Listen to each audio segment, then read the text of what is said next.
All right, how's it going, guys? My name is Caleb Keogh, founder of Wallet Guide, a company that connects young professionals to financial coaches. Today, we're hosting our second annual financial literacy workshop. It's called How to Build Your Financial A-Team and Thrive in 2025. I think community is literally the essence. It's the backbone of what we're trying to accomplish. Community helps you navigate through those very difficult things that the subject of finance bring. We're all about creating a safe space, right? Which is very important when you wanna talk about your money problems, hear other people's struggles, about their finances and see how they've been able to overcome those struggles. Yeah, I really hope that the audience takes away a sense of hope. I think that's what it's really about, especially in this economy. Really, this will create a sense of urgency, but also create hope that they do have a helping hand and have these people reliable that they can reach out to who can really get them to where they want to be. It's ultimately broadening someone's knowledge about how money works. If you have better financial literacy, you'll know how to make better decisions when it comes to how to budget, how to save for retirement, how to protect your family, how to put your kids through school, how to pay down debt. It's important to understand the resources that are available and the experts that are willing to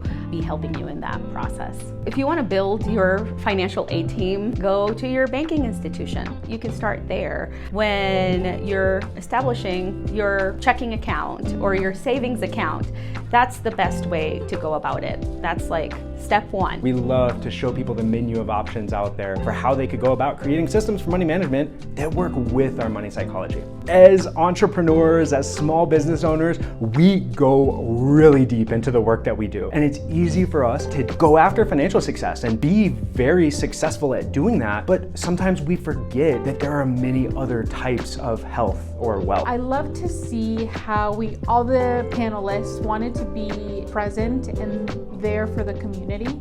There was never any competition. Everyone was really collaborative and saying, yes, if it's not this bank, it's this bank. If it's not this financial advisor, it's this one. It was all to support small business owners or to support their personal finances. Each year, we look to have the users, the audience, walk away with as much resources as possible. We just literally launched earlier this week our financial chatbot. We understand the importance of providing high-tech technology as well as high-touch opportunities. And events like this called Colorado Startup Week allows us to fulfill that mission.